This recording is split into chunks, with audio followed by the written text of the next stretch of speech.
And welcome back, YouTube. Thank you for tuning in. As always, I appreciate that. And today let's talk about Middle-earth, Shadow of Mordor.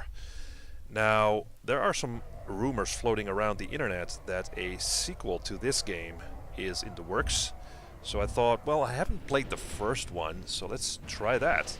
Now, Shadow of Mordor is a third-person action game, and its backbone is the so-called Nemesis system, which is a full hierarchy of Uruk captains and war chiefs that you need to take down. Now, these bosses are distinct. They have specific personality traits, and that will sort of translate into their strengths and weaknesses. Now, you can run around and just interrogate lower enemies, and they will reveal the whereabouts of these higher placed captains and also their strengths and weaknesses. For instance, a captain might be afraid of fire or beasts or vulnerable for ranged attacks, so that means that you can take advantage of that and take down these enemies more easily than just slashing and hacking him to pieces.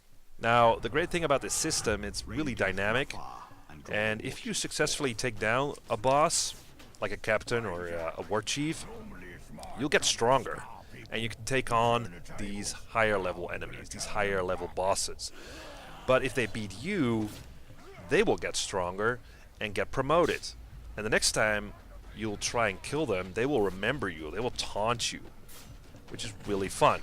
Now, the downside to this system is that after a while you see these bosses being recycled throughout the playthrough, which means that bosses you have already killed some time ago might return in the game as lower level bosses. So then it sort of becomes apparent that you're in this endless grind that is only there for you to level up your character so you can take down higher ranked war chiefs. And that will open up new story missions. Now, the actual story is quite good, by the way. You play this somewhat still bland character, this ranger, who's killed along with his family, but he comes back to life and is sort of possessed by this wraith. And together they set off to take revenge on the Uruks, and it is revealed the background story of this wraith. So story and gameplay do seem to work together quite well in this game. Now, Mordor itself is what you'd expect from a dark and gloomy place, but does show some beauty at times, which is really nice. Sort of breaks the depressing look of it.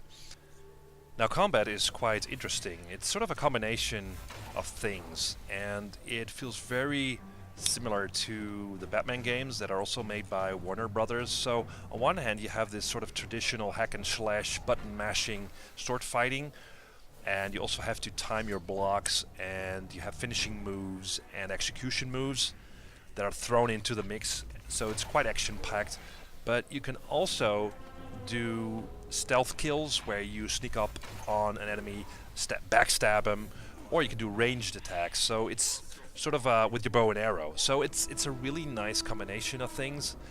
You can also freely enter this ghost mode, but mostly it's used for pinpointing the exact location of a specific boss and the enemy placement around that boss, because most bosses have their own bodyguards or their own posse that you also have to take down in order to face off with the boss.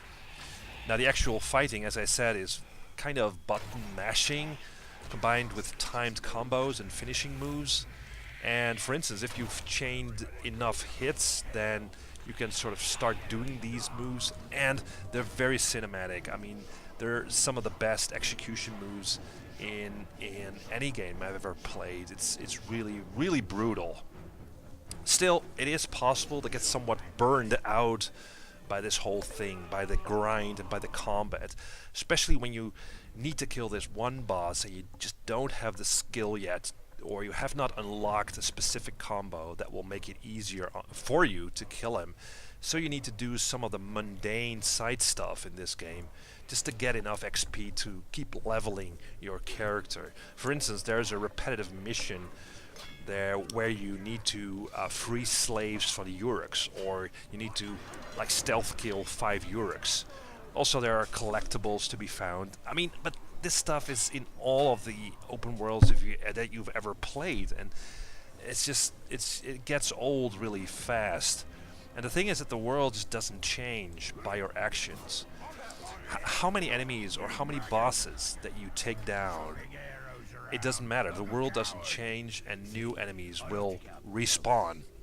But despite that, despite the grind and the repetitiveness of it, this is still a great game.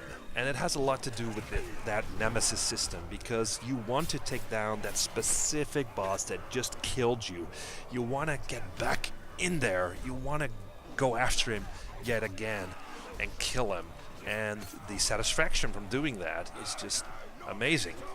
So I'm really looking forward to the sequel that will hit the stores on, I think it's in August this year already, so that really took me by surprise. So this year we are going to look forward to a new Shadow of Mordor, and that's just going to be amazing. It's going to be called Middle-earth Shadow of War. So looking forward to that. Thank you for watching this video.